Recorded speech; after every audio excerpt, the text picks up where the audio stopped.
നമസ്കാരം. ഋഷിപ്രോക്തം ചാനലിലേക്ക് ഏവർക്കും ഹൃദ്യമായ സ്വാഗതം. ഇന്ന് മേടമാസത്തിലെ സമ്പൂർണ്ണ നക്ഷത്ര ഫലത്തെയാണ് അവതരിപ്പിക്കുന്നത്. നേരിട്ട് നമുക്ക് വീഡിയോയിലേക്ക് കിടക്കാം. ഓരോ രാശിക്കൂറുകാരുടെയും പ്രത്യേകം മേടമാസത്തിൽ ഉണ്ടാകാൻ സാധ്യതയുള്ള ഫലങ്ങളെ നമുക്ക് വിശദമായിട്ടൊന്ന് പറഞ്ഞു പോകാം. ആദ്യം നമുക്ക് മേടക്കൂറുകാരുടെ ഫലത്തെ നോക്കാം. മേടക്കൂറിൽ വരുന്നത് അശ്വതി, ഭരണി, കാർത്തികകാൽ എന്നീ നക്ഷത്രങ്ങളാണ്. മേടക്കൂറുകാരെ സംബന്ധിച്ച് ശനിയുടെ രാശിമാറ്റം ചെറിയ തടസ്സങ്ങളൊക്കെ ആദ്യകാലത്ത് ഉണ്ടാക്കിയേക്കാം. തൊഴിൽ സംബന്ധമായിട്ട് ചില മാറ്റങ്ങൾ ഉണ്ടാകാം. ചില വ്യക്തികൾക്ക് സാമ്പത്തിക ഞെരുക്കങ്ങളും ഉണ്ടാകാം. ചിലർക്ക് വിദേശവാസത്തിനുള്ള യോഗമുണ്ട്. സർക്കാർ സംബന്ധമായിട്ടുള്ള ആനുകൂല്യങ്ങളിലൊക്കെ കുറവ് വരാനുള്ള സാധ്യതയുണ്ട്. തൊഴിലിൽ മാറ്റങ്ങളും ചില പരാജയങ്ങളും അനുഭവപ്പെട്ടേക്കാം. വീട്ടിൽ സൗഖ്യം ഉണ്ടാകുന്നതാണ്. മുതിർന്നവരായിട്ടുള്ളവർക്ക് രോഗശാന്തിക്കായിട്ട് ചില ചികിത്സകളൊക്കെ തേടേണ്ട സാഹചര്യങ്ങൾ വന്നേക്കാം. ചെറിയ മുറിവുകൾ, കാൽപാദങ്ങളിൽ വേദന എന്നിവയ്ക്കൊക്കെ സാഹചര്യമുണ്ട്. ശനി ഭഗവാന് നീരാഞ്ജനം വഴിപാടായിട്ട് നടത്തുക, അയ്യപ്പ ക്ഷേത്രങ്ങളിൽ ദർശനം നടത്തുക, ഇതൊക്കെ ദോഷങ്ങളെ മേടക്കൂറുകാർക്ക് ഇല്ലാതാക്കുന്നതാണ്. ഇനി നമുക്ക് ഇടവക്കൂറുകാരുടെ മേടമാസത്തിലെ സമ്പൂർണ്ണ നക്ഷത്രഫലത്തെ പരിശോധിക്കാം. ഇടവക്കൂറിൽ വരുന്നത് കാർത്തികയുടെ മുക്കാൽ ഭാഗം, രോഹിണി, മകേരത്തിന്റെ ആദ്യപകുതി എന്നീ നക്ഷത്രങ്ങളാണ്. ഇടവക്കൂറുകാരെ സംബന്ധിച്ച് മംഗളകർമ്മങ്ങളിൽ ഇടപെടാനുള്ള സാഹചര്യങ്ങൾ ഉണ്ടാകും. കുടുംബത്തിൽ ഐശ്വര്യവും സന്തോഷവും സമാധാനവും ഉണ്ടാകുന്നതാണ്. കർമ്മരംഗത്ത് അനുകൂല അവസ്ഥകൾ ഉണ്ടാകുന്നതാണ്. ധനസ്ഥിതി മെച്ചപ്പെടുന്നതാണ്. അപ്രതീക്ഷിതമായിട്ടുള്ള സാമ്പത്തിക നേട്ടം ഉണ്ടാകുന്നതാണ്. കൂടാതെ സർക്കാർ മേഖലയിലൊക്കെ പ്രവർത്തിക്കുന്നവർക്ക് പ്രമോഷൻ, ശമ്പള വർധന എന്നിവയ്ക്കും സാധ്യതയുണ്ട്. പൊതുമേഖല തുടങ്ങിയ തത്തുല്യമായിട്ടുള്ള കമ്പനികളിൽ ജോലി ചെയ്യുന്നവർക്കും ഇത്തരത്തിൽ ഗുണപ്രദമാണ്. വിദ്യാർത്ഥികളായിട്ടുള്ള മേടക്കൂറുകാർക്ക് ഉപരിപഠനത്തിനും മറ്റുമായിട്ട് ലോണുകളും മറ്റ് ആനുകൂല്യങ്ങളും ഒക്കെ ലഭിക്കുന്നതാണ്. മുതിർന്നവരെ സംബന്ധിച്ച് കുടുംബ ചുമതലകൾ ഏറി വരുന്നതാണ്. എന്നാൽ അതൊക്കെ തൃപ്തികരമായിട്ട് നടത്താനുള്ള സാഹചര്യങ്ങളും ഉണ്ടാകും. സന്താനങ്ങളെ സംബന്ധിച്ച് മംഗളകർമ്മങ്ങൾ, ഉദ്യോഗ കാര്യത്തിൽ വിജയങ്ങൾ, ഗൃഹനിർമ്മാണം ഇവയൊക്കെ നടത്തുന്നതിന് അനുകൂലമാണ്. ബിസിനസ്സുകാരായിട്ടുള്ള ഇടവക്കൂറുകാരെ സംബന്ധിച്ചും കാലം അനുകൂലമാണ്. വിദേശത്തുള്ള ഇടവക്കൂറുകാർക്കും വളരെ അനുകൂല സമയമാണ്. ദോഷപരിഹാരമായി ഗണപതി ഹോമം നടത്തുക. ഇനി നമുക്ക് മിഥുനക്കൂറുകാരുടെ ഈ മേടമാസത്തിലെ സമ്പൂർണ്ണ നക്ഷത്ര ഫലത്തെ നോക്കാം. മിഥുനക്കൂറിൽ വരുന്നത് മകേരത്തിന്റെ രണ്ടാം പകുതി, തിരുവാതിര, പുണർന്നത്തിന്റെ മുക്കാൽ ഭാഗം എന്നീ നക്ഷത്രങ്ങളാണ്. മിഥുനക്കൂറുകാരെ സംബന്ധിച്ച് സ്വദേശത്ത് പുതിയ സംരംഭങ്ങളൊക്കെ തുടങ്ങാൻ ആഗ്രഹിക്കുന്നവർ അതൊക്കെ തൽക്കാലം ഒന്ന് നിർത്തിവെക്കുക. തടസ്സങ്ങൾ വരാനുള്ള സാധ്യതകളുണ്ട്. ബിസിനസ് ചെയ്യുന്നവർ, വാഹനങ്ങൾ ക്രയവിക്രയം ചെയ്യുന്നവർ എന്നിവ പുതിയ പണം മുടക്കിയുള്ള കാര്യങ്ങളിൽ ഏർപ്പെടാതിരിക്കുക. തൊഴിൽ സംബന്ധമായി മിഥുനക്കൂറുകാർക്ക് നഷ്ടവും ലാഭവും ഇടവിട്ടുണ്ടാകുന്നതാണ്. സുഹൃത്തുക്കളുടെയോ ബന്ധുക്കളുടെയോ ഒക്കെ സഹായത്താൽ വിദേശത്ത് പോകാനുള്ള സാഹചര്യങ്ങളൊക്കെ ഫലപ്രാപ്തിയിലെത്തുന്നതാണ്. സന്താനങ്ങളെ സംബന്ധിച്ച് താൽക്കാലികമായിട്ടുള്ള തൊഴിൽ ലാഭം ഉണ്ടാകുന്നതാണ്. ധനത്തിന്റെ വരവും ചെലവും ഒരേപോലെ ഉണ്ടാകുന്നതാണ്. IT മേഖലകളിലൊക്കെ പ്രവർത്തിക്കുന്നവർക്ക് അനുകൂല സമയമാണ്. പൊതുപ്രവർത്തകർക്ക് അംഗീകാരം ഉണ്ടാകുന്നതാണ്. ചിലവുകളൊക്കെ ഏറിയിരിക്കുന്ന സമയമാണ്. വീട് വാങ്ങുന്നതിനുള്ള അവസരങ്ങൾ ഉണ്ടാകുന്നതാണ്. സന്താന ലഭ്യത ആഗ്രഹിക്കുന്നവർക്ക് അനുകൂല അവസരങ്ങൾ ഉണ്ടാകും. വിവാഹം ഉറപ്പിച്ചവർക്ക് അല്പം കാലതാമസം ഉണ്ടായാലും വിവാഹമൊക്കെ ഭംഗിയായി നടത്തുന്നതിനുള്ള സാഹചര്യങ്ങൾ ഉണ്ടാകും. മഹാവിഷ്ണുവിന് പാൽപ്പായസം നടത്തുക, ദോഷങ്ങൾ ഇല്ലാതാകുന്നതാണ്. ഇനി നമുക്ക് കർക്കിടക്കൂറുകാരുടെ വരുന്ന ഈ മേടമാസത്തിലെ സമ്പൂർണ്ണ നക്ഷത്രഫലത്തെ നോക്കാം. കർക്കിടക്കൂറിൽ വരുന്നത് പുണർന്നത്തിന്റെ കാൽഭാഗം, പൂയം, ആയില്യം എന്നീ നക്ഷത്രങ്ങളാണ്. കർക്കിടക്കൂറുകാരെ സംബന്ധിച്ച് ഭൂമി വാങ്ങുന്നതിനോ വീട് മോടി പിടിപ്പിക്കുന്നതിനോ ഒക്കെയുള്ള സാഹചര്യങ്ങൾ ഉണ്ടാകും. കൂടാതെ വാഹനം വാങ്ങുന്നതിനുള്ള സാഹചര്യങ്ങളും ഉണ്ട്. പൊതുവെ ഈശ്വരാനുഗ്രഹമുള്ള സമയമാണ്. അതുകൊണ്ട് തന്നെ മുടങ്ങിക്കിടന്ന കാര്യങ്ങളൊക്കെ തടസ്സം ഒഴിച്ചുകൊണ്ട് മുന്നോട്ട് കൊണ്ടുപോകാനുള്ള സാഹചര്യങ്ങളും വരും. സജ്ജനങ്ങളുമായി സംസർഗം ഉണ്ടാകാനുള്ള അവസരങ്ങൾ ഉണ്ടാകും. കൃഷി കാര്യങ്ങളിൽ ഏർപ്പെട്ടിരിക്കുന്നവർക്ക് ഗുണം ചെയ്യുന്നതാണ്. കുടിൽ വ്യവസായങ്ങൾ, നാൽക്കാലി കോഴി വളർത്തൽ, മറ്റ് ചെറുകിട സംരംഭങ്ങൾ എന്നിവയിലൊക്കെ ഏർപ്പെട്ടിരിക്കുന്നവർക്ക് തൊഴിൽ സംബന്ധിച്ച് നേട്ടങ്ങൾ ഉണ്ടാകുന്നതാണ്. സന്താന ഭാഗ്യത്തിന് ആഗ്രഹിച്ചു കഴിയുന്ന ദമ്പതികൾക്ക് സന്താന ഭാഗ്യം ഉണ്ടാകുന്നതാണ്. ധനഭാഗ്യവും ഉണ്ടാകുന്നതാണ്. കിട്ടാനുള്ള ധനമൊക്കെ കാലതാമസമില്ലാതെ ലഭിക്കുന്നതാണ്. കിടപ്പ് രോഗികൾക്ക് ആരോഗ്യത്തിൽ പുരോഗതി ഉണ്ടാകുന്നതാണ്. വിവാഹപ്രായമായവർക്ക് മംഗല്യഭാഗ്യവും ഉണ്ടാകുന്നതാണ്. സർപ്പപ്രീതിക്കായി നൂറും പാലും നടത്തുക, ദോഷങ്ങളില്ലാതാകുന്നതാണ്. ഇനി നമുക്ക് ചിങ്ങക്കൂറുകാരുടെ ഈ മേടമാസത്തിലെ സമ്പൂർണ്ണ നക്ഷത്ര ഫലത്തെ നോക്കാം. ചിങ്ങക്കൂറിൽ വരുന്നത് മകം, പൂരം, ഉത്രങ്കാൽ എന്നീ നക്ഷത്രങ്ങളാണ്. ചിങ്ങക്കൂറുകാരെ സംബന്ധിച്ച് സാമ്പത്തിക രംഗം മെച്ചപ്പെടുന്ന സാഹചര്യം ഉണ്ടാകുന്നതാണ്. റിയൽ എസ്റ്റേറ്റ്, സ്വകാര്യ ഏജൻസി, കെട്ടിട നിർമ്മാണം തുടങ്ങിയ മേഖലകളിലൊക്കെ പ്രവർത്തിക്കുന്നവർക്ക് ഉത്തമമായിട്ടുള്ള സമയമാണ്. സന്താനങ്ങളുടെ അഭിവൃദ്ധി ആഗ്രഹിക്കുന്നവർക്ക് അനുകൂല സമയമാണ്. വിദേശത്ത് പോകാൻ ശ്രമിക്കുന്ന ചിങ്ങക്കൂറുകാർക്കും അനുകൂല സമയമാണ്. പുതിയ തൊഴിൽ നേടാൻ ആഗ്രഹിക്കുന്നവർക്ക് തൊഴിൽ യോഗം, തൊഴിലിൽ ഉയർച്ച, പ്രമോഷൻ, ഗുണപരമായിട്ടുള്ള സ്ഥാനമാറ്റങ്ങൾ എന്നിവയൊക്കെ അനുഭവത്തിൽ വരാം. വീട് യോഗം, വാഹനയോഗം എന്നിവയ്ക്കും സാധ്യതയുണ്ട്. പൊതുജന മധ്യത്തിൽ പ്രവർത്തിക്കുന്നവർക്ക് ഗുണാനുഭവങ്ങൾ ഉണ്ടാകുന്നതാണ്. അംഗീകാരവും മികച്ച പ്രവർത്തനങ്ങൾ മൂലം നേതൃസ്ഥാനത്തേക്ക് എത്താനും ആദരവ് ലഭിക്കാനും ഒക്കെ സാഹചര്യമുണ്ട്. നിസ്സാര കാര്യങ്ങൾക്ക് ദുർചിന്തകളും ഭയവും തോന്നാനുള്ള സാഹചര്യങ്ങളുമുണ്ട്. അതൊക്കെ കരുതലെടുക്കുക. ശിവക്ഷേത്രത്തിൽ ജലധാര നടത്തുക ദോഷങ്ങൾ ഇല്ലാതാകുന്നതാണ്. ഇനി നമുക്ക് കന്നിക്കൂറുകാരുടെ ഈ മേടമാസത്തിലെ സമ്പൂർണ്ണ നക്ഷത്ര ഫലത്തെ നോക്കാം. കന്നിക്കൂറിൽ വരുന്നത് ഉത്തരത്തിന്റെ മുക്കാൽ ഭാഗം, അത്തം, ചിത്തിരയുടെ ആദ്യ പകുതി എന്നീ നക്ഷത്രങ്ങളാണ്. കന്നിക്കൂറുകാരെ സംബന്ധിച്ച് വിദേശത്ത് ജോലി ചെയ്യുന്നവർക്ക് അനുകൂലമായിട്ടുള്ള സമയമാണ്. ഉന്നതമായിട്ടുള്ള തൊഴിലൊക്കെ തേടി വരുന്നതാണ്. ഉന്നത പദവികളും പ്രമോഷനുകളും ഒക്കെ ലഭിക്കുന്നതാണ്. ആതുര ശുശ്രൂഷ രംഗം, എഞ്ചിനീയറിംഗ് മേഖല എന്നിവയിലൊക്കെ പ്രവർത്തിക്കുന്നവർക്ക് നല്ല നേട്ടങ്ങൾ ഉണ്ടാകുന്നതാണ്. സന്താനങ്ങളുടെ വിവാഹം തുടങ്ങിയ മംഗളകർമ്മങ്ങളൊക്കെ നടത്താനുള്ള സാഹചര്യങ്ങൾ ഉണ്ടാകും. ദൃശ്യമായും അദൃശ്യമായും പല നല്ല കാര്യങ്ങളും ജീവിതത്തിൽ ഉണ്ടാകുന്ന മാസമാണ്. കർമ്മമേഖലയിലൊക്കെ പുതിയ തൊഴിൽ കണ്ടെത്തുവാൻ സാഹചര്യമുണ്ട്. പൂർവിക സ്വത്തൊക്കെ ലഭിക്കാനുള്ള ഭാഗ്യവും ഉണ്ടാകും. ശത്രുദോഷങ്ങൾ പൊതുവെ കുറയുന്നതാണ്. സുഹൃത്തുക്കൾ വഴി ചില കാര്യങ്ങളൊക്കെ പ്രത്യേകമായി നടത്തിയെടുക്കാനുള്ള സാഹചര്യങ്ങൾ ഉണ്ടാകും. സന്താന യോഗം ആഗ്രഹിക്കുന്നവർക്ക് അതിനുള്ള ഭാഗ്യമുണ്ടാകും. ഇടവിട്ട് മടി സ്വഭാവങ്ങളൊക്കെ ഉണ്ടാകുന്നതാണ്. എന്നിരുന്നാലും അതൊക്കെ കരുതലെടുത്ത് മുന്നോട്ട് നല്ല രീതിയിൽ പ്രവർത്തിക്കാൻ സാധിക്കുന്നതുമാണ്. കുടുംബ ഭദ്രത ഉണ്ടാകുന്നതാണ്. വീട് നന്നാക്കാൻ ആഗ്രഹിക്കുന്നവർക്ക് വീട് നന്നാക്കാൻ സാധിക്കുന്നതാണ്. കൂടാതെ ഗ്രഹോപകരണങ്ങൾ വാങ്ങാനും സ്വർണം വാങ്ങാനും ഒക്കെയുള്ള സാഹചര്യങ്ങളുമുണ്ട്.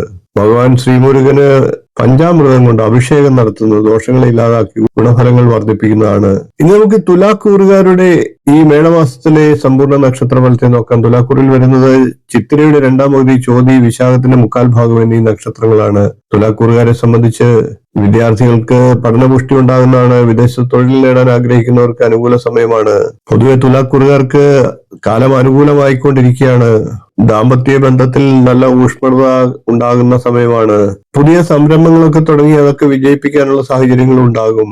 വ്യാപാര രംഗത്ത് പ്രവർത്തിക്കുന്നവർക്ക് മെല്ലെ മെല്ലെ പുരോഗതി കൈവരുന്നതാണ്. കഴിഞ്ഞ ഏതാനും വർഷങ്ങളായിട്ട് അനുഭവിച്ചുകൊണ്ടിരുന്ന തടസ്സങ്ങളൊക്കെ മാറി മെല്ലെ മെല്ലെ പുരോഗതി ദൃശ്യമാകുന്നതാണ്. അതോടൊപ്പം തന്നെ രോഗങ്ങൾക്ക് ശമനം ഉണ്ടാകുന്നതുമാണ്. എന്നാൽ ഭാഗ്യാനുഭവങ്ങൾ പൂർണ്ണമായിട്ട് കൈവരുന്നതിന് അല്പം കൂടി കാലതാമസം എടുക്കുന്നതാണ്. കാത്തിരിക്കേണ്ടതാണ്. അനുകൂല അവസ്ഥകൾക്ക് ആരംഭം കുറിക്കാനുള്ള സാഹചര്യങ്ങളുള്ള സമയമാണ് എന്നർത്ഥം. പൊതുവെ മനസ്സമാധാനം ഉണ്ടാകുന്ന മാസമാണ്. ഇനി നമുക്ക് വൃശ്ചികക്കൂറുകാരുടെ ഈ മേടമാസത്തിലെ സമ്പൂർണ്ണ നക്ഷത്ര ഫലത്തെ നോക്കാം. വൃശ്ചികക്കൂറിൽ വരുന്നത് വിശാഖത്തിന്റെ കാൽഭാഗം, അനിഴം, തൃക്കേട്ട എന്നീ നക്ഷത്രങ്ങളാണ്. വൃശ്ചികക്കൂറുകാരെ സംബന്ധിച്ച് തൊഴിൽ മാറ്റം ഉണ്ടാകാനുള്ള സാഹചര്യങ്ങളുണ്ട്. പ്രമോഷൻ ഉണ്ടാകാനുള്ള സാധ്യതയുണ്ട്. എന്നാൽ ചെലവുകൾ വർദ്ധിക്കുന്നതാണ്. ശ്രദ്ധിക്കേണ്ടതാണ്. ഇഷ്ടകാര്യങ്ങളൊക്കെ ഉറപ്പായിട്ട് നടക്കാനുള്ള സാഹചര്യങ്ങളുമുണ്ട്. കലാ, കായികം, സാംസ്കാരികം എന്നീ മേഖലകളിൽ പ്രവർത്തിക്കുന്നവർക്ക് പൊതുവെ അനുകൂല സമയമാണ്. തൊഴിൽ മാറ്റം ഉണ്ടാകാനുള്ള സാഹചര്യവുമുണ്ട്. സാമൂഹിക കാര്യങ്ങളിൽ ഇടപെടാനുള്ള സാഹചര്യങ്ങൾ വരും. ആചാര്യസ്ഥാനം വഹിക്കാനുള്ള സാഹചര്യങ്ങൾ ഉണ്ടാകും. അതേപോലെ തന്നെ പണം ചെലവാകാനുള്ള സാധ്യതയുമുണ്ട്. ലോണുകളൊക്കെ ലഭ്യമായി വരുമെങ്കിലും പ്രതീക്ഷിക്കുന്ന തുകകളൊക്കെ കിട്ടണമെന്നില്ല. ഭൂമി വാങ്ങുവാനൊക്കെ അവസരങ്ങൾ ഉണ്ടാകും. വ്യവഹാരങ്ങളൊക്കെ അനുകൂലമായിട്ട് ഭവിക്കുന്നതാണ്. ദാമ്പത്യ കാര്യത്തിൽ സൗഖ്യം ഉണ്ടാകുന്നതാണ്. ഉന്നതാധികാരികളിൽ നിന്നൊക്കെ അനുമോദനങ്ങൾ ലഭിക്കുന്നതാണ്. ശുഭവാർത്തകളൊക്കെ കേൾക്കുവാൻ ഇടവരുന്നതാണ്. എന്നാൽ പുതിയ സംരംഭങ്ങളൊക്കെ തുടങ്ങുന്നത് കരുതലെടുത്തു വേണം. സന്താനങ്ങൾക്ക് നേട്ടങ്ങള്, ഗുണാനുഭവങ്ങൾ ഉണ്ടാകുന്നതാണ്. വിദേശയാത്രയ്ക്കൊക്കെ അവസരങ്ങൾ ഉണ്ടാകുന്നതാണ്. ദേവീക്ഷേത്രത്തിൽ കുങ്കുമാർച്ചന നടത്തുക വൃശ്ചികക്കൂറുകാർക്ക് ദോഷങ്ങൾ ഇല്ലാതാകുന്നതാണ്. ഇനി നമുക്ക് ധനുക്കൂറുകാരുടെ ഈ മേടമാസത്തിലെ നക്ഷത്രഫലത്തെ നോക്കാം. ധനുക്കൂറിൽ വരുന്നത് മൂലം, പൂരാടം, ഉത്രാടം, കാൽ എന്നീ നക്ഷത്രങ്ങളാണ്. ധനുക്കൂറുകാരെ സംബന്ധിച്ച് സജ്ജന സമാഗമം, സൽകീർത്തി, സഹോദര ബലം എന്നിവയൊക്കെ ലഭിക്കുന്നതാണ്. കൂടാതെ നിർത്തിവെച്ചിരുന്ന, മുടങ്ങിപ്പോയിരുന്ന വീട് പണിയൊക്കെ പുനരാരംഭിക്കാനുള്ള സാഹചര്യങ്ങളുണ്ട്. ആരോഗ്യപരമായ ചില ബുദ്ധിമുട്ടുകളൊക്കെ അനുഭവപ്പെട്ടേക്കാം. അതുകൊണ്ട് തന്നെ ആരോഗ്യം സംരക്ഷിക്കേണ്ടതാണ്. കൂട്ടുകാരുമായി ചില സൗന്ദര്യപ്പിണക്കങ്ങളൊക്കെ ഉണ്ടാകാം. വീട്ടിൽ മംഗളകർമ്മങ്ങളൊക്കെ നടക്കാനുള്ള സാഹചര്യവുമുണ്ട്. ഉപരിപഠനത്തിന് വേണ്ടി ധനം കണ്ടെത്തേണ്ട സാഹചര്യങ്ങൾ ഉണ്ടാകും. പ്രതീക്ഷിക്കാത്ത ഭൂമി ലാഭവും ഉണ്ടാകും. സജ്ജന സമാഗമവും ബന്ധുകീർത്തിയും സഹോദര ബലവും ഒക്കെ ലഭിക്കുന്നതാണ്. കൂടാതെ വിദേശവാസം ആഗ്രഹിക്കുന്നവർക്ക് അതിനുള്ള സാഹചര്യങ്ങളുമുണ്ട്. കൂടാതെ യാത്രാക്ലേശങ്ങൾ അനുഭവത്തിൽ വന്നേക്കാം. ഭൂമി സംബന്ധമായി ചില നേട്ടങ്ങളും ഒക്കെ ലഭിക്കുന്നതാണ്. ക്ഷേത്ര ദർശനം പതിവാക്കുക. കൃഷിയിൽ നിന്ന് നേട്ടങ്ങൾ കൈവരിക്കാൻ സാധിക്കുന്നതാണ്. കൂടാതെ വളർത്തുമൃഗങ്ങളിൽ നിന്നും സന്താനങ്ങളിൽ നിന്നുമൊക്കെ അനുകൂല സഹായ സഹകരണങ്ങൾ ലഭിക്കുന്നതാണ്. ശ്രീകൃഷ്ണ ക്ഷേത്രത്തിൽ ദർശനം നടത്തുക, കൂവളമാല സമർപ്പിക്കുക, തുളസിമാല സമർപ്പിക്കുക എന്നിവയൊക്കെ ദോഷത്തെ ഇല്ലാതാക്കും. ഇനി നമുക്ക് മകരക്കൂറുകാരുടെ ഈ മേടമാസത്തിലെ സമ്പൂർണ്ണ നക്ഷത്രഫലത്തെ പരിശോധിക്കാം. മകരക്കൂറിൽ വരുന്നത് ഉത്രാടത്തിന്റെ മുക്കാൽ ഭാഗം, തിരുവോണം, അവിട്ടത്തിന്റെ ആദ്യ പകുതി എന്നീ നക്ഷത്രങ്ങളാണ്. മകരക്കൂറുകാരെ സംബന്ധിച്ച് സന്താനങ്ങളുടെ കാര്യത്തിൽ കൂടുതൽ ശ്രദ്ധാലുവാകുന്നതാണ്. കൂടാതെ ദീർഘകാലമായി ലഭിക്കാതിരിക്കുന്ന പണം കൈവരാനുള്ള സാഹചര്യങ്ങളുമുണ്ട്. കുടുംബത്തിൽ ചില അഭിപ്രായ വ്യത്യാസങ്ങളൊക്കെ ഉടലെടുത്തേക്കാം. ആരോഗ്യകാര്യങ്ങളിൽ മകരക്കൂറുകാർ പ്രത്യേകം ശ്രദ്ധിക്കേണ്ടതാണ്. ഔദ്യോഗികമായി സ്ഥലമാറ്റവും പ്രതീക്ഷിക്കാവുന്നതാണ്. സുഹൃത്തുക്കൾ വഴി നേട്ടങ്ങൾ ഉണ്ടാകുന്നതാണ്. പ്രവർത്തന രംഗത്തൊക്കെ ഉണ്ടാകുന്ന പ്രശ്നങ്ങൾ രമ്യമായി പരിഹരിക്കാൻ സാധിക്കുന്നതാണ്. ദാമ്പത്യ ജീവിതം പൊതുവെ സന്തോഷപ്രദമാകും. വീട്ടുപകരണങ്ങളൊക്കെ വാങ്ങാനുള്ള അവസരങ്ങളുണ്ട്. ബിസിനസ്സുകാരായിട്ടുള്ള മകരക്കൂറുകാരെ സംബന്ധിച്ച് അനുകൂല സമയമാണ്. മാനസിക സമ്മർദ്ദം ഏറുമെങ്കിലും കാര്യങ്ങളൊക്കെ അനുകൂലമായി ഭവിക്കുന്നതാണ്. വിദ്യാർത്ഥികളായിട്ടുള്ള മകരക്കൂറുകാരെ സംബന്ധിച്ച് ആശങ്കകളൊക്കെ ഏറിയിരിക്കുന്ന സമയമാണ്. എന്നിരുന്നാലും സമാധാനത്തോടുകൂടി എല്ലാ കാര്യങ്ങളും ചെയ്തു തീർക്കാൻ സാധിക്കുന്നതുമാണ്. വീട് നന്നാക്കാനുള്ള സാഹചര്യങ്ങൾ വന്നു ചേരുന്നതാണ്. പഞ്ചാമൃതം കൊണ്ട് അഭിഷേകം ഭഗവാൻ ബാലസുബ്രഹ്മണ്യന് നടത്തുക, ദോഷങ്ങൾ ഇല്ലാതാകുന്നതാണ്. ഇനി നമുക്ക് കുംഭക്കൂറുകാരുടെ ഈ മേടമാസത്തിലെ സമ്പൂർണ്ണ നക്ഷത്രഫലത്തെ പരിശോധിക്കാം. കുംഭക്കൂറിൽ വരുന്നത് അവിട്ടത്തിന്റെ രണ്ടാം പകുതി, ചതയം, പുരട്ടാതിയുടെ മുക്കാൽ ഭാഗം എന്നീ നക്ഷത്രങ്ങളാണ്. കുംഭക്കൂറുകാരെ സംബന്ധിച്ച് തൊഴിൽ രംഗത്തുള്ള പ്രശ്നങ്ങളൊക്കെ പരിഹരിക്കുന്നതിനുള്ള സാഹചര്യം കൈവരുന്നതാണ്. കൂടാതെ വിദ്യാർത്ഥികൾക്ക് ഉപരിപഠനത്തിനോ വിദേശയാത്രയ്ക്കോ ഒക്കെ ശ്രമിക്കുന്നവർക്ക് അതിന് സാധിക്കുന്നതാണ്. തൊഴിൽ രംഗത്തുള്ള പ്രശ്നങ്ങൾ പരിഹരിക്കുന്നതിനുള്ള അവസരങ്ങൾ വന്നു ചേരും.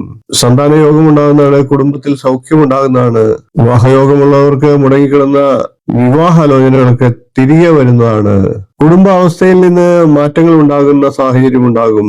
സർക്കാർ വഴി ആനുകൂല്യങ്ങൾ ഉണ്ടാകുന്നതാണ്. ഉദ്യോഗ കയറ്റം ഉണ്ടാകുന്നതാണ്.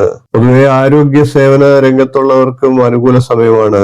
നഴ്സിംഗ് മേഖല, ലബോറട്ടറി ഡോക്ടർമാർ എന്നിവർക്കൊക്കെ ആദരവ് ലഭിക്കുന്നതാണ്. അംഗീകാരവും അതുവഴി പ്രവർത്തിക്കാനുള്ള ഊർജവും ലഭിക്കുന്നതാണ്. കലാ, സാഹിത്യം, സംഗീതം എന്നീ മേഖലകളിലുള്ളവർക്ക് കഴിവുകൾ തെളിയിക്കാനുള്ള അവസരങ്ങൾ വന്നു ചേരും. സാമാന്യ തൊഴിലിൽ ഏർപ്പെടുന്നവർക്കും വൻകിട തൊഴിലിലും ചെറുകിട തൊഴിലിലും ഒക്കെ ഏർപ്പെടുന്നവർക്കും പൊതുവെ അനുകൂല സമയമാണ്. സാമ്പത്തികമായി നില മെച്ചപ്പെടാം. സന്താനങ്ങൾ വഴിയും നിരവധിയായിട്ടുള്ള ആനുകൂല്യങ്ങൾ ഉണ്ടാകുന്നതാണ്. ഇനി നമുക്ക് മീനക്കൂറുകാരുടെ വരുന്ന ഈ മേടമാസത്തിലെ സമ്പൂർണ്ണ നക്ഷത്രഫലത്തെ പരിശോധിക്കാം. മീനക്കൂറിൽ വരുന്നത് ഉറ്റതയുടെ കാൽഭാഗം, ഉത്രട്ടാതി, രേവതി എന്നീ നക്ഷത്രങ്ങളാണ്. മീനക്കൂറുകാരെ സംബന്ധിച്ച് ഔദ്യോഗിക രംഗത്ത് ഉയർച്ച ഉണ്ടാകുന്നതാണ്. വ്യവഹാര കാര്യങ്ങളിൽ ചില വളർച്ച ഉണ്ടാകുന്നതാണ്. കുടുംബജീവിതം പൊതുവെ സന്തോഷപ്രദമാകുന്നതാണ്. ചില അസുഖങ്ങൾ ഇവരെ അലട്ടിക്കൊണ്ടിരിക്കുന്നതാണ്. കൂടാതെ വ്യവസായികളായിട്ടുള്ള മീനക്കൂറുകാർക്ക് നേട്ടങ്ങൾ ഉണ്ടാകുന്ന മാസമാണ്. വിദേശയാത്ര കൊണ്ട് പ്രയോജനം ഉണ്ടാകുന്നതാണ്. മനസ്സിനിണങ്ങിയ പങ്കാളിയെ ലഭിക്കുന്നതാണ്. അച്ചടക്കം, കൃത്യനിഷ്ഠ എന്നിവ പാലിക്കുന്നത് കൊണ്ട് തന്നെ മീനക്കൂറുകാരെ സംബന്ധിച്ച് വിജയങ്ങൾ കൈവരിക്കാൻ സാധിക്കും. പൊതുവെ കുടുംബത്തിൽ സമാധാനവും സന്തോഷവും ലഭിക്കുന്നതാണ്. സത്കീർത്തി ഉണ്ടാകുന്നതാണ്. വീട് വാങ്ങാനും വാഹനം വാങ്ങാനുള്ള സാഹചര്യങ്ങൾ ഉണ്ടാകും. അസുഖകാര്യങ്ങളിൽ ഒരു പരിധിവരെ ആശ്വാസം ഉണ്ടാകുന്നതാണ്. പ്രൊഫഷണൽ കോഴ്സുകളിലൊക്കെ ചേരാൻ ആഗ്രഹിക്കുന്ന വിദ്യാർത്ഥികൾക്ക് അതിനുള്ള അവസരങ്ങൾ ഉണ്ടാകും. പൊതുവെ ഉദ്യോഗാർത്ഥികൾക്കും ഉദ്യോഗം ലഭിക്കാൻ ആഗ്രഹിക്കുന്നവർക്കൊക്കെ അനുകൂല സമയമാണ്. ഇവർക്കെല്ലാം ആഗ്രഹ സാഫല്യം ഉണ്ടാകുന്നതാണ്. വൈകിയ വേളയിൽ ചില അംഗീകാരങ്ങൾ തേടിയെത്തുന്നതാണ്. അതൊക്കെ സ്വീകരിക്കാനുള്ള സന്തോഷം ഉണ്ടാകുന്നതാണ്. ബിസിനസ് ഒക്കെ ചെയ്യുന്നവർക്ക് പുരോഗതി ഉണ്ടാകുന്നതാണ്. പിടിവാശി കാര്യങ്ങളിൽ അല്പം അയവുണ്ടാകുന്നതാണ്. കൂടാതെ വിവിധ രീതിയിലുള്ള അംഗീകാരങ്ങൾ തേടിയെത്തുന്നതാണ്. സ്വകാര്യ സ്ഥാപനങ്ങളിൽ നിന്ന് ജോലി ഓഫറുകളൊക്കെ വന്നേക്കാം. എന്നാൽ അധികാരികളിൽ നിന്നും വിദ്വേഷം ഉണ്ടാകാതെ ശ്രദ്ധിക്കേണ്ടതാണ്. സംഘടനാ രംഗങ്ങളിൽ നേതൃത്വ പദവിയിലേക്ക് ഉയരുന്നതാണ്. പൊതുവെ പേര് വെളിപ്പെടുത്താതെ സാമൂഹിക സേവന രംഗത്തൊക്കെ പ്രവർത്തിക്കാനുള്ള സാഹചര്യങ്ങൾ ഉണ്ടാകും. വിവാഹപ്രായം എത്തിയ മീനക്കൂറുകാരെ സംബന്ധിച്ച് വിവാഹം നടക്കാനുള്ള സാഹചര്യമുണ്ട്. ബന്ധുജനങ്ങളെ സംബന്ധിച്ച് ചില അസുഖങ്ങളൊക്കെ ഉണ്ടായേക്കാം.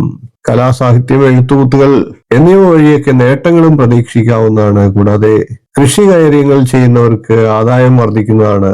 മടി മൂലം ചില അലസതകൾ ഉണ്ടായേക്കാം. അതൊക്കെ ഒഴിവാക്കി നല്ല രീതിയിൽ കഠിനാധ്വാനം ചെയ്യുക, പ്രയോജനം ഉണ്ടാകുന്നതാണ്. പൊതുവെ മീനക്കൂറുകാർക്ക് മധ്യസ്ഥ അനുഭവം ഉണ്ടാകുന്ന മാസമാണ്. കുടുംബക്ഷേത്രത്തിൽ ദർശനം നടത്തുക, ശക്തിയുക്തം വഴിപാടുകളെ ചെയ്യുക, ദോഷങ്ങൾ ഇല്ലാതാകുന്നതാണ്. വീഡിയോ ഇഷ്ടപ്പെട്ടുവെങ്കിൽ ഒന്ന് ലൈക്ക് ചെയ്യുക, ഷെയർ ചെയ്യുക, ചാനൽ ഒന്ന് സബ്സ്ക്രൈബ് ചെയ്യുക, നിങ്ങളുടെ അഭിപ്രായം കമന്റായിട്ട് അറിയിക്കുക. ഇനിയും ഇതുപോലുള്ള നല്ല നല്ല വിശേഷങ്ങളുമായി നമുക്ക് വീണ്ടും കാണാം. നന്ദി, നമസ്കാരം, ശുഭദിനം.